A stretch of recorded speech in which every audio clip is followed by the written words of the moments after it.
Hello friends, ಎಲ್ಲರಿಗೂ ನಮಸ್ಕಾರ. ಲಕ್ಷ್ಮಿ ಪಾಕಶಾಲೆ ಕಾರ್ಯಕ್ರಮಕ್ಕೆ ಸ್ವಾಗತ. ಇವತ್ತಿನ ದಿನ ಫ್ರೆಂಡ್ಸ್ ನಾನು ಫಿಶ್ ಸಾಂಬಾರ್ ಮಾಡ್ಕೊಳ್ಳೋದು ಯಾವ ರೀತಿ ಅಂತ ತೋರಿಸ್ತಾ ಇದ್ದೀನಿ. ಮೀನು ಸಾಂಬಾರ್ ತುಂಬ ಅಂದರೆ ತುಂಬ ಚೆನ್ನಾಗಿರುತ್ತೆ.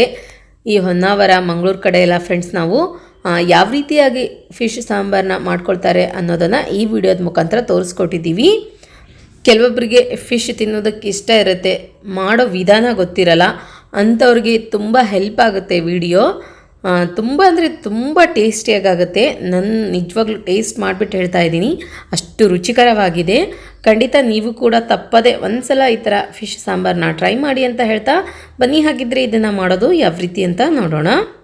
ಮೊದಲೇದಾಗಿ ಗ್ಯಾಸ್ ಆನ್ ಮಾಡ್ಕೊಂಬಿಟ್ಟು ಒಂದು ಪಾತ್ರೆ ಇಟ್ಕೊಳ್ಳಿ. ಪಾತ್ರೆ ಚೆನ್ನಾಗಿ ಬಿಸಿ ಆದ ನಂತರ ಒಣಕೊಬ್ಬರಿ ಹಾಕ್ಕೊಳ್ಳಿ, ಒಂದು 2 ಚಮಚದಷ್ಟು. ನಂತರ ಒಂದು ಅರ್ಧ ಚಮಚದಷ್ಟು ಧನಿಯಾ ಬೀಜ ಹಾಕ್ಕೊಳ್ಳೋಣ.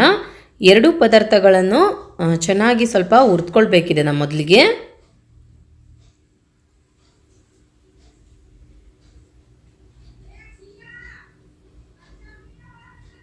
ನೋಡಿ, ಇವಾಗ ನಾನಿಲ್ಲಿ ಎರಡೂ ಪದಾರ್ಥಗಳನ್ನು ಚೆನ್ನಾಗಿ ಹುರಿದ್ಬಿಟ್ಟು ರೆಡಿ ಮಾಡಿ ಇಟ್ಕೊಂಡಿದ್ದೀನಿ. ಇದನ್ನು ಇವಾಗ ತೆಗೆದುಬಿಟ್ಟು ಒಂದು ಪ್ಲೇಟ್ನಲ್ಲಿ ಇಟ್ಕೊಂಡ್ಬಿಡಿ. ನಂತರ ಇದೇ ಪಾತ್ರೆಗೆ ಇವಾಗ ತಿರ್ಗಾ ಗ್ಯಾಸ್ ಆನ್ ಮಾಡ್ಕೊಂಡ್ಬಿಟ್ಟು ಸ್ವಲ್ಪ ಎಣ್ಣೆ ಹಾಕ್ಕೊಳ್ಳಿ. ಎಣ್ಣೆ ಬಿಸಿ ಆದ ನಂತರ ಒಣಮೆಣ್ಸಿನ್ಕಾಯಿ ಹಾಕ್ಕೊಳ್ಳೋಣ. ಒಣಮೆಣ್ಸಿನ್ಕಾಯಿ ಒಂದು 15ರಿಂದ 20 ಹಾಕ್ಕೊಳ್ಬೇಕು. ನೀವು 1 kg ಫಿಶ್ ಸಾಂಬಾರು ಮಾಡ್ತಿದ್ದೀರಾ ಅಂತಂದರೆ ನಿಮ್ಮ ಮನೇಲಿ ಯಾವ್ದು ಮೆಣಸಿನ್ಕಾಯಿ ಇರುತ್ತೆ ಅದನ್ನೇ ಯೂಸ್ ಮಾಡ್ಕೊಳ್ಬೋದು. ಗುಂಟೂರು ಆಗಿರ್ಬೋದು, ಬ್ಯಾಡಗಿ ಮೆಣಸಿನ್ಕಾಯಿ, ಯಾವ ಮೆಣಸಿನ್ಕಾಯಿ ಹಾಕಿದರೂ ಕೂಡ ನಡೆಯುತ್ತೆ. ಸ್ವಲ್ಪ ಎಣ್ಣೆಯಲ್ಲಿ ಚೆನ್ನಾಗಿ ಹುರಿದ್ಕೊಳ್ಳಿ ಮೆಣಸಿನ್ಕಾಯಿನ. ನೋಡಿ, ಇವಾಗ ಈ ರೀತಿಯಾಗಿ ಹುರಿದಾದ ನಂತರ ಇದನ್ನು ಇವಾಗ ತೆಗೆದುಬಿಟ್ಟು ಪ್ಲೇಟ್ನಲ್ಲಿ ತೆಗೆದಿಟ್ಕೊಳ್ಳೋಣ. ಗ್ಯಾಸ್ ಆಫ್ ಮಾಡ್ಕೊಂಡ್ಬಿಡಿ ಫ್ರೆಂಡ್ಸ್. ಈ ಪದಾರ್ಥಗಳು ಎಲ್ಲ ತಣ್ಣಗಾಗೋದಕ್ಕೆ ಬಿಟ್ಬಿಡಿ. ನಂತರ ಒಂದು ಮಿಕ್ಸಿ ಜಾರ್ ತೊಗೊಳ್ಳಿ. ಇದಕ್ಕೆ ಇವಾಗ ನಾವಿಲ್ಲಿ ಹುರಿದಂತಹ ಸಾಮಗ್ರಿಗಳನ್ನೆಲ್ಲ ಸೇರಿಸ್ಕೊಳ್ಳೋಣ.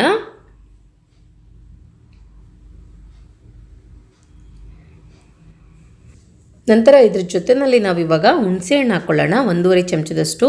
ಹುಣಸೆಹಣ್ಣು ತುಂಬ ಇಂಪಾರ್ಟೆಂಟು, ಈ ಸಾಂಬಾರಿಗೆ ಹುಣಸೆಹಣ್ಣು ಬೇಕೇ ಬೇಕು. ನಂತರ ಬೆಳ್ಳುಳ್ಳಿ ಹಾಕ್ಕೊಳ್ಳಿ. ಪೂರ್ತಿ ಸಿಪ್ಪೆ ಬಿಡಿಸ್ಬಿಟ್ಟು ಒಂದು 4-5 ಎಸಳಷ್ಟು. ಸ್ವಲ್ಪ ಹಸಿ ಶುಂಠಿ ಹಾಕ್ಕೊಳ್ಳೋಣ. ಎಲ್ಲ ಪದಾರ್ಥಗಳನ್ನು ಗ್ರೈಂಡ್ ಮಾಡ್ಕೊಳ್ಳಿ. ಮಧ್ಯದಲ್ಲಿ ಸ್ವಲ್ಪ ನೀರು ಸೇರಿಸ್ಬಿಟ್ಟು ಗ್ರೈಂಡ್ ಮಾಡ್ಕೊಳ್ಬೇಕು. ಓಕೆ, ನೋಡಿ, ಇವಾಗ ನಾನಿಲ್ಲಿ ಮೊದಲಿಗೆ ಹಾಗೆ ಗ್ರೈಂಡ್ ಮಾಡಿ ನಂತರ ನೀರು ಸೇರಿಸಿ ಗ್ರೈಂಡ್ ಮಾಡಿದ್ದೀನಿ. ಇದಕ್ಕೆ ಇವಾಗ ಮಸಾಲ ಇಲ್ಲಿ ರೆಡಿಯಾಗಿದೆ. ನಂತರ ಗ್ಯಾಸ್ ಆನ್ ಮಾಡ್ಕೊಂಬಿಟ್ಟು ಒಂದು ಪಾತ್ರೆ ಇಟ್ಕೊಳ್ಳಿ. ಪಾತ್ರೆ ಬಿಸಿ ಆದ ನಂತರ ಎಣ್ಣೆ ಹಾಕ್ಕೊಳ್ಳೋಣ. ಎಣ್ಣೆ ಚೆನ್ನಾಗಿ ಬಿಸಿ ಆದ ನಂತರ ಇದಕ್ಕೆ ಇವಾಗ ಈರುಳ್ಳಿ ಹಾಕ್ಕೊಳ್ಳಿ. ಈರುಳ್ಳಿ ಸೇರಿಸ್ಕೊಂಡ ನಂತರ ಸ್ವಲ್ಪ ಕರಿಬೇವಿನ ಸೊಪ್ಪು ಹಾಕ್ಕೊಳ್ಳೋಣ. ಇದನ್ನ ಇವಾಗ ಫ್ರೆಂಡ್ಸ್ ಚೆನ್ನಾಗಿ ಫ್ರೈ ಮಾಡ್ಕೊಳ್ಬೇಕು. ಈರುಳ್ಳಿಯಲ್ಲಿ ಸ್ವಲ್ಪ ಕಲರ್ ಚೇಂಜ್ ಆಗಬೇಕು, ಅಲ್ಲಿವರೆಗೂ ಫ್ರೈ ಮಾಡ್ಕೊಳ್ಳಿ.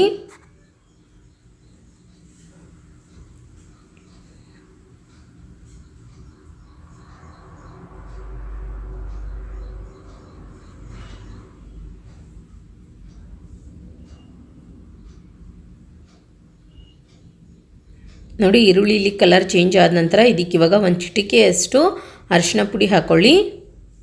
ಅರ್ಧ ಚಮಚದಷ್ಟು ಗರಂ ಮಸಾಲ, ಅರ್ಧ ಚಮಚದಷ್ಟು ಧನಿಯಾ ಪೌಡರ್ ಹಾಕ್ಕೊಳ್ಳೋಣ.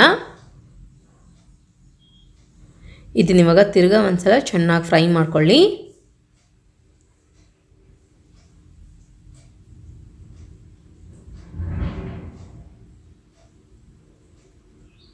ನಂತರ ಫ್ರೆಂಡ್ಸ್ ಇದಕ್ಕೆ ಇವಾಗ ಗ್ರೈಂಡ್ ಮಾಡಿದಂತಹ ಮಸಾಲ ಸೇರಿಸ್ಕೊಳ್ಳೋಣ.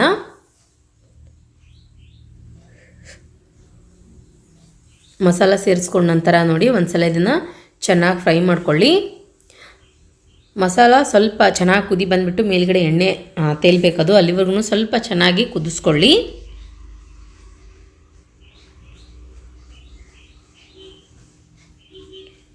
ನೋಡಿ ಫ್ರೆಂಡ್ಸ್, ಇಲ್ಲಿ ಮಸಾಲ ಚೆನ್ನಾಗಿ ಮೇಲ್ಗಡೆ ಎಣ್ಣೆ ತೇಲ್ತಾ ಇದೆ, ಚೆನ್ನಾಗಿ ಕುದಿ ಬರ್ತಾ ಇದೆ. ಈ ಟೈಮ್ನಲ್ಲಿ ಇದಕ್ಕೆ ಇವಾಗ ನೀರು ಸೇರಿಸ್ಕೊಳ್ಳೋಣ. ನಿಮಗೆ ಸಾಂಬಾರು ಎಷ್ಟು ಬೇಕೋ ಅಷ್ಟು ನೋಡ್ಕೊಂಡ್ಬಿಟ್ಟು ನೀರು ಸೇರಿಸ್ಕೊಳ್ಳಿ.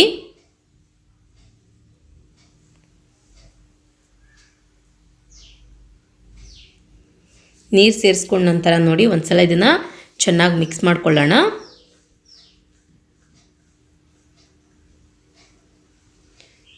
ಕೊನೆಯದಾಗಿ ರುಚಿಗೆ ತಕ್ಕಷ್ಟು ಉಪ್ಪು ಹಾಕ್ಕೊಳ್ಳೋಣ. ಉಪ್ಪು ಸೇರಿಸ್ಕೊಂಡ ನಂತರ ನೋಡಿ ಇದನ್ನ ಇವಾಗ ಮೇಲ್ಗಡೆ ಮುಚ್ಚಿಬಿಟ್ಟು ಇದನ್ನಿವಾಗ ಒಂದು 8ರಿಂದ 10 ನಿಮಿಷ ಚೆನ್ನಾಗಿ ಸಾಂಬಾರನ್ನ ಬೇಯಿಸ್ಕೊಳ್ಬೇಕು. ಮೊದಲಿಗೆ ಸಾಂಬಾರಲ್ಲಿ ಚೆನ್ನಾಗಿ ಬೇಯಬೇಕು. ಓಕೆ ನೋಡಿ, ಇವಾಗ ಒಂದು 10 ನಿಮಿಷ ಕಂಪ್ಲೀಟಾಗಿ ಆಗಿದೆ. ಸಾಂಬಾರು ಇಲ್ಲಿ ತುಂಬ ಚೆನ್ನಾಗಿ ಕುದಿ ಬರ್ತಾ ಇದೆ.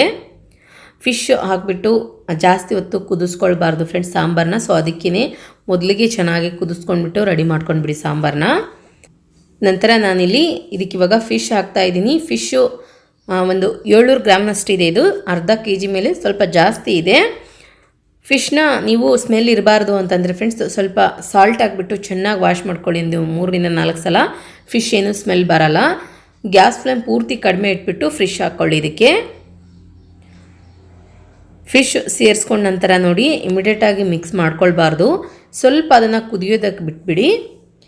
ಜಾಸ್ತಿ ಏನು ಬೇಡ, 1 ನಿಮಿಷ ಕುದಿಸ್ಕೊಂಡ್ರೆ ಸಾಕು. ಇದನ್ನಿವಾಗ ನಿಧಾನಕ್ಕೆ ಈ ರೀತಿಯಾಗಿ ಮಿಕ್ಸ್ ಮಾಡ್ಕೊಂಡ್ಬಿಟ್ಟು ಮೇಲ್ಗಡೆ ಮುಚ್ಚಿ 1 ನಿಮಿಷ ಕುದಿಸ್ಕೊಳ್ಳಿ.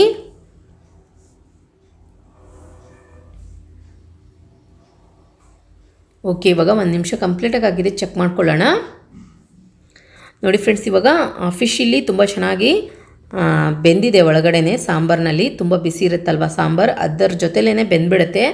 ನೀವು ಜಾಸ್ತಿ ಹೊತ್ತು ಫಿಶ್ಗಳನ್ನು ಕುದಿಸಿದ್ರೆ ಸಾಂಬಾರಿನಲ್ಲಿ ಹಾಕಿದ ನಂತರ ತುಂಬ ಸಪ್ರೇಟಾಗಿ ಪೀಸ್ ಆಗಿಬಿಡುತ್ತೆ. ಅದು ಸಪ್ರೇಟಾಗಿರಲ್ಲ. ಫಿಶ್ ಪಾರ್ಟ್ ಬಂದುಬಿಟ್ಟು ಪೀಸ್ ಆಗಿಬಿಟ್ಟು ಸಾಂಬಾರು ತಿನ್ನೋಕೆ ಮನಸ್ಸು ಬರಲ್ಲ. ಆ ರೀತಿ ಆಗಿಬಿಡುತ್ತೆ. ತುಂಬ ಜಾಸ್ತಿ ಹೊತ್ತು ಕುದಿಸ್ಕೊಳ್ಬೇಡಿ.